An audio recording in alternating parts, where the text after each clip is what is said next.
বিজেপিয়ে নামানে নীতি নিয়ম নিৰ্বাচনী আচৰণ বিধিকো কেৰেপ নকৰে বিজেপিয়ে নিৰ্বাচনী প্ৰচাৰ চলাবলৈ যোৱা বিজেপি বিধায়কক পহুখেদা নিৰ্বাচনী প্ৰচাৰৰ অন্ত পৰাৰ পিছতো প্ৰচাৰ চলাইছে বিজেপিয়ে নিৰ্বাচন আয়োগে জাৰি কৰা আচৰণ বিধি উলংঘা কৰি নিৰ্বাচনী প্ৰচাৰত নামিল এগৰাকী বিজেপি বিধায়ক সময় উকলি যোৱাৰ পিছতো প্ৰচাৰ চলাবলৈ গৈ এগৰাকী বিজেপি বিধায়কৰ লটি ঘটি ৰাইজৰ ৰুখত ডিগবৈৰ বিধায়ক সুৰেন ফুকন বিধায়ক ফুকনক ৰাইজে দিলে পহুখেদা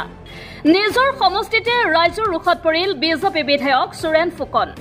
নিৰ্বাচনী বিধি উলংঘা কৰি প্ৰচাৰ চলাবলৈ যোৱাৰ অভিযোগ তুলি ৰাইজে খেদি পঠালে বিধায়কজনক উল্লেখ্য যে প্ৰথম পৰ্যায়ত অনুষ্ঠিত হ'বলগীয়া ভোট গ্ৰহণৰ বাবে বুধবাৰে সন্ধিয়া 5 বজাতে সামৰণি পৰিছিল প্ৰচাৰ অভিযানৰ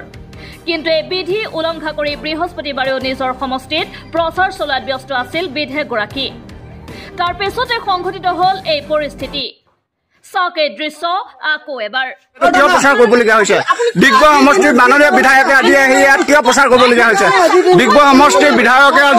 আজি দিনটো কালি গাইডলাইন শেষ হৈ গৈছে আজি গাইডলাইনত তেওঁ আহিব নোৱাৰে উত্তৰ দিয়ক কিয় আহিব লাগে মই কাপোৰ এযোৰ চিলাবৰ কাৰণে গৈ আছিলো মোক যিহেতু তেখেতৰ বিধায়ক মহোদয়ে যে প্ৰচাৰ চলাব আহিছে মিটিং কৰিছে বুলি মোক তেখেতৰ লগত ঘূৰি ফুৰাই এজনে মোক বিশেষ সূত্ৰে খবৰ দিয়াৰ লগে লগে মই আহি চাইছো সঁচাকৈ মানে মই দেখিছো তেখেতৰ গাড়ী লাইন লাগি আছে আৰু মানুহখিনি গৈ আছে মানুহখিনিৰ মাজত এনেকুৱা এটা এজনী সাধাৰণ ৱাৰ্ড মেম্বাৰ হিচাপে মই কাম কৰি গৈছো যোৱাবাৰ 5 বছৰে কাম কৰিলো ঠিক যোৱা বছৰ মোৰ কামৰ কামখিনি দেখি ৰাইজে আকৌ মোক পুনৰ এই আসনত উঠিবৰ কাৰণে তেওঁলোকে ৰাইজৰ অনুৰোধত মই ওলাইছো আগবাঢ়ি আহিছো কিন্তু হে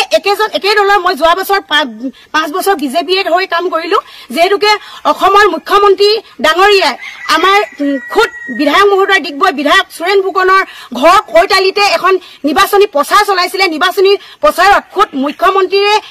কৈলে যে এবাৰ ৱাৰ্ড কমিছনাৰ কোনো পাৰ্টি সিম্বল নাথাকে বা পাৰ্টি নহয় তাৰ সত্ত্বেও বিধায়ক মহোদয়ে এজনী মোৰ বিজেপি হয় তেখেত কংগ্ৰেছৰ হয় তেখেত কোনো নিদলীয় হয় এনেকে কয় ৰাইজৰ মাজত এই সহজৰ মানুহখিনিক বিভ্ৰান্তি সৃষ্টি কৰিবৰ কাৰণে তেওঁ যেহেতুকে নিৰ্বাচনী আয়োগ নিয়ম উলংঘা কৰি আজি ডেটত তেওঁ ৰাতিপুৱা পুৱা ঠিক 5-6 বজাৰ পৰা আমাৰ শান্তিপুৰ 7 নং ৱাৰ্ডত নিৰ্বাচনী প্ৰচাৰ চলাই আছে আপোনালোকে দেখক ৰাইজখিনি আহিছে কাৰণ কেলে এজন বিধায়ক আহিছে যেতিয়া ৰাইজখিনি আহিব কাৰণ কেলে তেওঁলোকে হয়তো নাজানে যে নিয়মৰ ভিতৰত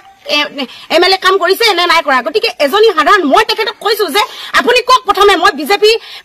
আগতে 5 বছৰ কাম কৰিছিলো নাই সুধিছো তেতিয়া কৈছে যে ক'ব নোৱাৰিলে একো কৰিব নোৱাৰিলে কিন্তু মই বাৰে বাৰে ৰিকুৱেষ্ট কৰিছো যে বিধায়ক মহোদয় আপুনি কক মই বিজেপি নহয় বুলি কক আপোনাৰ আজি মই মুখত খাৰা হৈছো আপুনি কক বুলি কলো যেহেতু বিধায়ক মহোদয় গাড়ীখনে ধামকে এনেকে মোক মাৰি গুচি গৈছে মই কৈছো হয় মই সত্যপক্ষত সদায় যাম হয়তো মোক মাৰি পেলাব পাৰিব তাৰ বাহিৰে মোক একো কৰিব নাই কাৰণ কেলে মই সদায় ৰাইজৰ পক্ষত আছো সত্য পক্ষত আছো মই সদায় ৰাইজৰ হৈ কাম কৰিবলৈ ওলাইছো কিন্তু আজি মোৰ কৰ্মক তেওঁ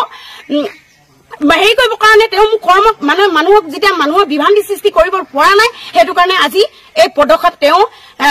লৈছে গতিকে ময়ো নিৰ্বাচন আয়োগলৈ অনুৰোধ জনাইছো তেওঁ অতি সোনকালে এই বিধায়ক মহোদয়ৰ ওপৰত বিহিত ব্যৱস্থা লওক যদি চৰকাৰখনে সকলো কাৰণে যদি সমান হয় লওক বিধায়ক সুৰেন ফুকনৰ ওপৰতো বিহিত ব্যৱস্থা গ্ৰহণ কৰক